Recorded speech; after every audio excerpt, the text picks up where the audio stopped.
आपके लिए लाई हूँ class 8 maths exponents and powers का हॉट्स क्वेश्चन और ये है क्वेश्चन नंबर 1। सो ये है हमारा question solve for x and match the following. ये है हमारा कॉलम 1, ये है हमारा कॉलम 2। हमें इसमें P, Q, R और S दिया गया है और इसमें हम देख सकते हैं हमें बहुत सी जगह x देखने को मिल रहा है, x वेरिएबल। तो हमें यहाँ क्या करना है, उनकी वैल्यू निकालनी है और जो वैल्यू आएगी हमें उसे कॉलम बी से मैच करवाना है। जैसे कि अगर हमने p की वैल्यू, p में अगर हमने x की वैल्यू 1/2 निकाली है जस्ट फॉर एग्जांपल, तो हमें उसको इससे मैच करवा देना होगा। तो यही हमें p, q, r चार पार्ट्स में करना है। तो सबसे पहले हम शुरू कर लेते हैं हमारे पार्ट p से। तो फ्रेंड्स अब हम देखते हैं कि हमारे पार्ट p में क्या क्या है। तो पार्ट p का क्वेश्चन ये है, ठीक है, हमें 243 और ये पूरा हमारा क्वेश्चन है। तो अब हमें इनको क्या करना है, सॉल्व करना है। और ये हमें किसके इक्वल दिया गया है, 3/7, ठीक है। ये हमें किसके इक्वल दिया गया है, 3/7 की पावर x, ये इसके इक्वल है। यहाँ हमें क्वेश्चन दिया गया है कि ये 3/7 की पावर x के इक्वल है।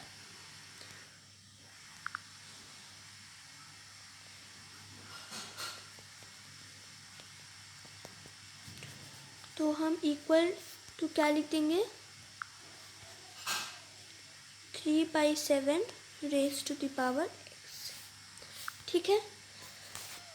अब आप जैसे कि देख सकते हैं कि 243 की पावर 0.13 सबसे पहले यहाँ लिखा हुआ है। तो फ्रेंड्स 243 को हम क्या लिख सकते हैं, 3 की पावर 5, ठीक है। मैंने यहाँ लिखा हुआ है, हम 243 को लिख सकते हैं 3 की पावर 5। तो हमने 243 को लिख दिया 3 की पावर 5, लेकिन अभी हमने ये सिर्फ 243 को लिखा है, उसकी पावर क्या है 0.13, तो 0.13 ऐसे ही रहेगा।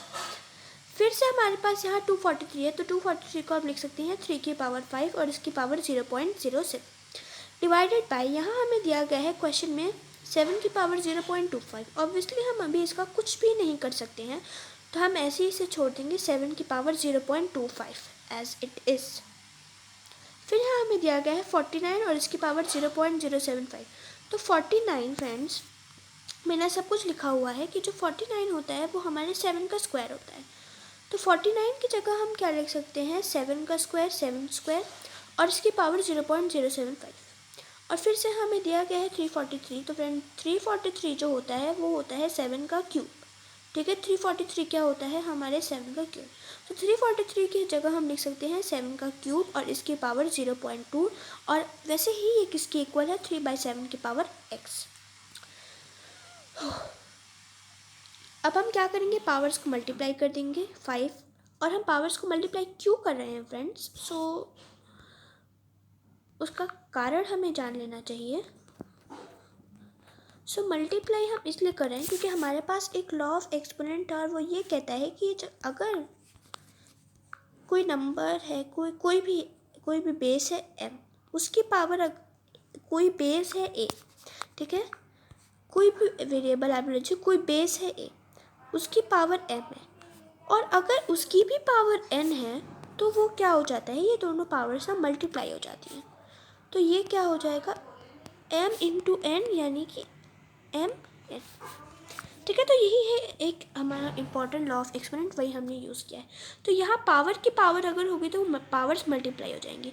तो वही हमने 5 और 0.13 को मल्टीप्लाई किया तो 0.65 आ गया। 5 और 0.07 को मल्टीप्लाई किया तो हमारे पास 0.35 आ गया। डिवाइडेड बाई, अगर हम 7 की पावर 0.2 को हम कुछ भी नहीं कर सकते हैं, तो हम ऐसे ही लिखते हैं 7 की पावर 2, उसकी पावर 0.075, तो ये हम जब मल्टीप्लाई करेंगे तो आ जाएगा 0.015, और 3 और 0.2 को जब हम मल्टीप्लाई करेंगे तो हमारे पास आ जाएगा 0.6, ठीक है फ्रेंड्स। अब यहीं तक हमें थोड़ा सा अपना दिमाग लगाना था, उसके बाद तो आसान है, फिर हमें बस सॉल्व करना है। और ये याद रखना है कि किसके इक्वल है 3/7 की पावर x। अच्छा, हमें ये गलती नहीं करनी है कि जैसे हमने 343 की पावर 3 की पावर 5 लिख दिया, 243 को हमने 3 की पावर 5 लिख दिया, तो हम 0.13 लिखना भूल जाएंगे। 0.13 पावर है और 243 को हमने सिर्फ लिखा है 3 की पावर 5, तो 0.13 भी हमें लिखना है। अब हम आगे सॉल्व, अब हमारी करने की बारी आ गई है। फ्रेंड्स देखिए, अब हम एक लॉ ऑफ एक्सपोनेंट लगाएंगे और वो लॉ ऑफ एक्सपोनेंट है कि a की पावर m इंटू a की पावर n क्या होता है, a की पावर m प्लस n। तो बेस सेम है और पावर्स अलग हैं, तो पावर्स ऐड हो जाती हैं। तो यहाँ 0.65 और 0.35 को जब आप ऐड करेंगे तो पावर 1 आएगी, 3 की पावर 1। और यहाँ भी जब आप इसको ऐड करेंगे, ठीक है, जब आप 0.25, 0.15, 0.25, 0.15, 0.6 को ऐड करेंगे तो आंसर 1 आएगा। तो इसको हम क्या लिख सकते हैं, 3/7 होल की पावर 1। और ये किसके इक्वल है, 3/7 की पावर x। सो हम यहाँ क्या लिख सकते हैं कि x की वैल्यू क्या है, सीधी सी बात है, x की वैल्यू हमारी क्या आ गई, 1 आ गई, क्योंकि हमारे बेस तो सेम ही है, ठीक है, बेस तो हमारे सेम ही है, तो इसलिए हमने क्या लिख दिया, x इज इक्वल्स टू 1, ठीक है। तो पहले वाले पार्ट का हमारे x की जो वैल्यू है वो क्या आ गई, 1 आ गई। सो पार्ट 1 का आंसर क्या है, सेकंड से मैच करवाएंगे।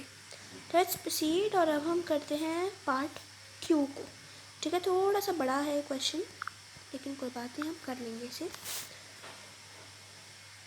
पार्ट क्यू में क्या है कि 256 की पावर 0.16 इंटू 256 की पावर 0.09 किसके इक्वल है, 2 की पावर x। यही है हमारा क्वेश्चन। तो फ्रेंड जल्दी से सॉल्व कर लेते हैं। तो हम 256 को क्या लिख सकते हैं, 2 की पावर 8, ठीक है। एक इम्पॉर्टेंट चीज़ है कि 256 को हम लिख सकते हैं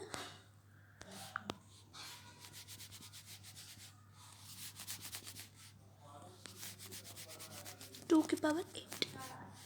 ओके फ्रेंड्स, तो यहाँ हम 256 को क्या लिख सकते हैं, 2 की पावर 8 और इसकी पावर 0.16 इंटू फिर से 256 है, तो 2 की पावर 8 और इसकी पावर 0.09 एंड ये किसकी इक्वल है, 2 की पावर x। तो अब हम क्या कर सकते हैं, मल्टीप्लाई कर देंगे पावर्स को, एंड लॉ ऑफ एक्सपोनेंट है हाँ हमारा, मैं यहाँ लिख देती हूँ law of exponents.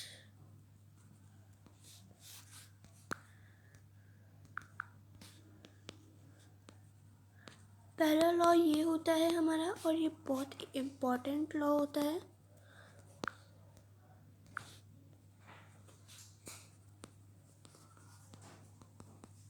m into n। और भी बहुत सारे लॉ हैं, लेकिन अभी जो फ़िलहाल हम यूज़ कर रहे हैं वो है लॉ b। पावर्स हमारे मल्टीप्लाई हो जाएंगे, तो जब हम मल्टीप्लाई करेंगे तो क्या आ जाएगा, 2 की पावर 1.28 इंटू 2 की पावर 0.72 और ये किसके इक्वल है, 2 की पावर x। तो बेस सेम है और पावर डिफरेंट है, तो हम जब पावर्स को ऐड करेंगे तो आ जाएगा 2 की पावर 2, ठीक है। जब हम 1.27 और 0.72 को ऐड करेंगे तो 2 आएगा और ये किसकी इक्वल है, 2 की पावर x। तो सीधी सी बात है कि हमारा x की वैल्यू क्या हो जाएगी,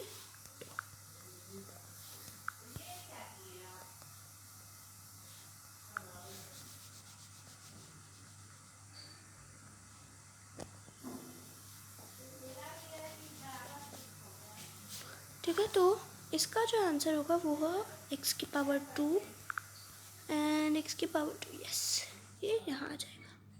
आइए अब तीसरा पार्ट सॉल्व कर लेते हैं, दैट इज पार्ट आर।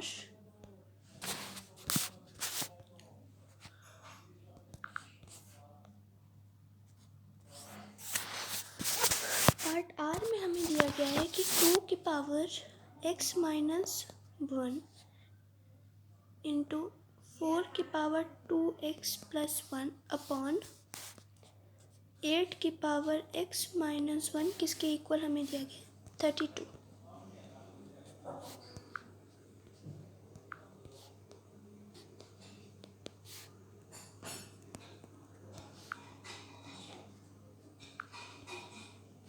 फटाफट से सॉल्व कर लेते हैं, ये ज़्यादा कोई टफ नहीं है, तो ऐसे दिमाग लगाना है इस क्वेश्चन में, और आई होप आप सब लगा रहे हैं।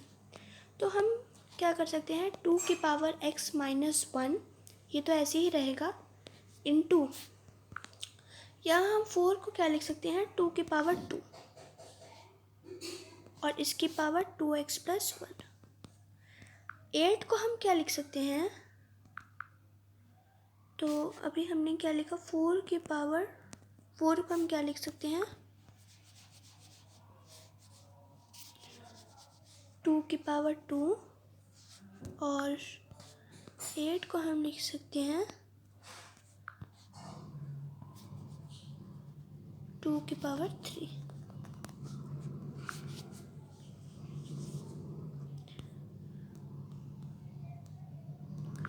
तो डिवाइडेड बाय 2 की पावर 3 और ये किसकी, उसकी पावर है, और ये किसकी इक्वल 32। तो 32 को हम लिख सकते हैं 2 की पावर 5। ये सब याद होना चाहिए, ये तो छोटे छोटे नंबर्स हैं। 32 को हम लिख सकते हैं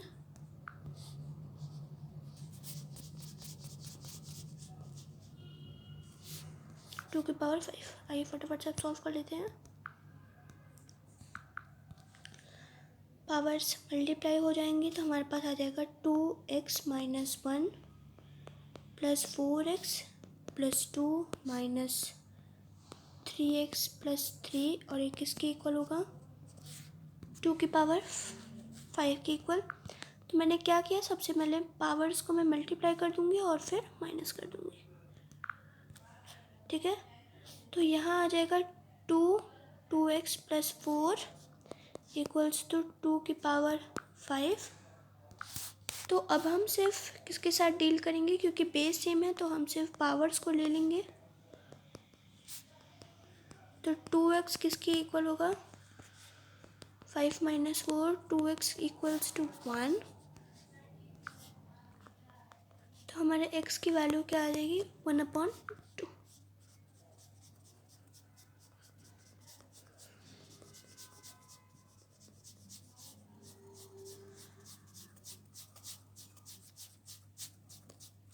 ठीक है, तो हमारे x की वैल्यू क्या आ गई 1/2।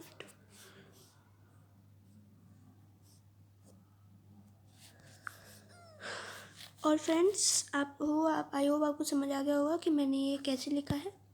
सो आर पार्ट का क्या आंसर है 1/2। इसका आंसर ये आ गया एस को अब हम सॉल्व कर लेते हैं। एस भी कोई टफ नहीं है, आसान से ही है। इसमें हमें दिया गया है कि 3 की पावर x माइनस 3 की पावर x माइनस 1 किसके इक्वल है 54 के। तो यहाँ से हम 3x कॉमन ले सकते हैं, तो अंदर क्या बचेगा 1 माइनस 1/3, और ये किसके इक्वल होगा 54 के, ठीक है। आई होप आपको समझ आ रहा है। तो 3x का हम क्या लिख सकते हैं 2/3। ये 2/3 कैसे है, मैंने एलसीएम ले लिया और फिर मैंने सॉल्व कर लिया। और ये किसके इक्वल होगा, हम क्या लिख सकते हैं कि 3x और ये मल्टीप्लाइड बाई 2/3 किसके इक्वल होगा 54, क्योंकि यहाँ मल्टीप्लिकेशन हो रहा है। तो 3x किसके इक्वल है? 54 इंटू 3/2। बस मैं इसे सॉल्व कर रही हूँ। तो 3x किसके इक्वल होगा? 81 के। तो यानी कि 3x किसके इक्वल होगा? 3 की पावर 4, और x किसके इक्वल हो जाएगा फिर? 4 के।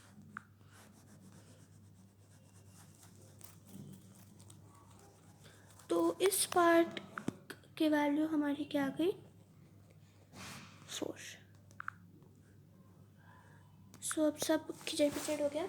मैं फिर से बता देती हूँ कि पहले का आंसर है ये वाला, इसका आंसर है ये वाला, इसका आंसर है ये वाला, और इसका आंसर है ये वाला। आप देख सकते हैं ये मैंने पहले का सॉल्व किया। पहले के लिए x की पावर 1 आई, दूसरे के लिए x की पावर 2 आई, तीसरे के लिए x की पावर 1/2 आई, चौथे के लिए x की पावर 4 आई।